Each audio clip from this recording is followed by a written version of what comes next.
औरत रिस्पॉन्सिबल थी कि उसका बच्चा उसकी वजह से नहीं हुआ। आम तौर पर ये तब फाइब्राइड बनता है जब बात यह है कि हर फाइब्राइड आपके मोहल्ले का जो सर्जन है, जनरल सर्जन, वो हाथ ना लगाए, ठीक है। उसको बकायदा तौर पर वो रिप्रोडक्टिव सर्जन हम लोगों ने अगर किसी पेशेंट का फाइब्राइड हो तो हम पहले हिस्टेरोस्कोपिक एवेल्युएशन करते हैं, उसे हिस्ट्रोस्कोपी के थ्रू उनकी ट्यूब्स के अंदर चैनल डालते हैं, फिर उसके बाद उसको तब हम ऊपर से ओपन करके उसकी सर्जरी करते हैं।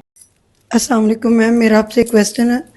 पेशेंट मुझसे ओपीडी में बहुत क्वेश्चंस करते हैं। हमारे पास इनफर्टिलिटी के पेशेंट आते हैं, उनके हस्बैंड का इशू होता है, लेकिन उनकी मिसेज को रसोलियाँ हो जाती हैं, तो क्या वो निकलवानी चाहिए?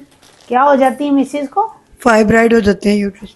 हाँ, तुम मरीजों की जुबान बोलोगी अब। हाँ, फाइब्राइड उनको हो जाते हैं, क्यों होते हैं, क्या पूछा सवाल? जी मैम, वो कह रही कि उसको निकलवा देना चाहिए या नहीं। अच्छा, आगे आ जाओ। इसने जो सवाल मेरे से पूछा है ना, वो बहुत इम्पॉर्टेंट है। बेशक इसने वैसे ही राह जाते पूछ लिया, लेकिन दिस इज़ वेरी इंपॉर्टेंट।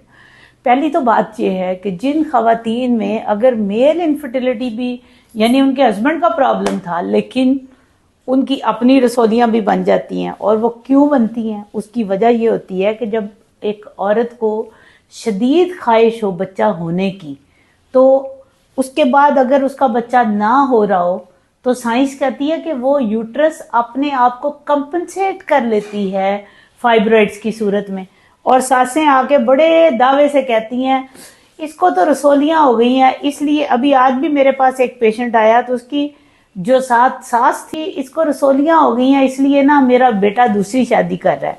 तो हमने उन्हें बताया कि नहीं जी, इसको रसोलियों की वजह से नहीं आपका बेटा दूसरी शादी कर रहा, आपके बेटे के 0 स्पर्म है, ठीक है। और मेरी डॉक्टर से भी प्लीज़ ये रिक्वेस्ट है कि अगर किसी खातून को फाइब्राइड हो गए हैं और 10-12 साल शादी को हो गए हैं, तो पहले हस्बैंड की एवेल्युएशन कर ले। हो सकता है सिर्फ फाइब्राइड ही तो उसकी वजह नहीं हो सकता इनफर्टिलिटी की, ठीक है।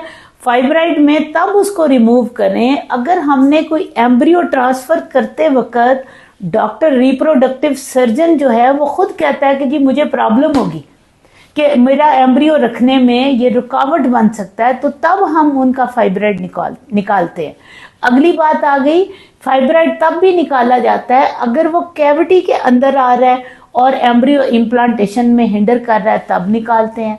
अगर फाइब्राइड किसी औरत का बन गया है तो इसका मतलब ये नहीं है कि वो औरत रिस्पॉन्सिबल थी कि उसका बच्चा उसकी वजह से नहीं हुआ। आम तौर पर ये तब फाइब्राइड बनता है जब औरत बिल्कुल ठीक होती है 90% केसेस में, और उसकी शदीद ख्वाहिश के बावजूद भी बच्चा नहीं हो पा रहा और यूट्रस को बच्चा चाहिए था, तो वो फाइब्राइड की शक्ल में उसको कंपनसेट करती है।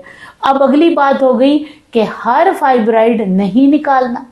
तीसरी बात यह है कि हर फाइब्राइड आपके मोहल्ले का जो सर्जन है, जनरल सर्जन, वो हाथ ना लगाए, ठीक है। उसको बकायदा तौर पर वो रिप्रोडक्टिव सर्जन हाथ लगाए जिनको पता है कि फर्टिलिटी को कैसे हमने प्रिजर्व करना है, जिनके पास लेप्रोस्कोपिक सर्जरी की फैसिलिटी है, जिनके पास हिस्टेरोस्कोपिक सर्जरीज हैं, जिनके पास ट्यूबल कैनलाइजेशन करने की फैसिलिटीज हैं, ताकि आपकी ट्यूब्स जो हैं वो डैमेज ना हो, आपकी यूट्रस में आपका एंडोमेट्रियम डैमेज ना हो।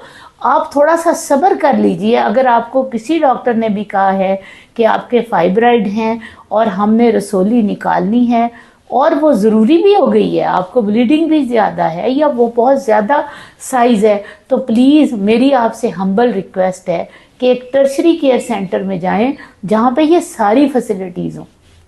हम लोगों ने अगर किसी पेशेंट का फाइब्राइड हो तो हम पहले हिस्टेरोस्कोपिक एवेल्युएशन करते हैं, उसे हिस्ट्रोस्कोपी के थ्रू उनकी ट्यूब्स के अंदर चैनल डालते हैं, फिर उसके बाद उसको तब हम ऊपर से ओपन करके उसकी सर्जरी करते हैं, ताकि ड्यूरिंग सर्जरी उसका कोई भी स्टिच जो है वो कोई नीडल भी उसकी ट्यूब को डैमेज ना करे, उसकी एंडोमेट्रियम डैमेज ना हो। दिस इज एक्सट्रीमली इम्पॉर्टेंट, ठीक है। तो आपने ये चीज़ जहन में रखनी है।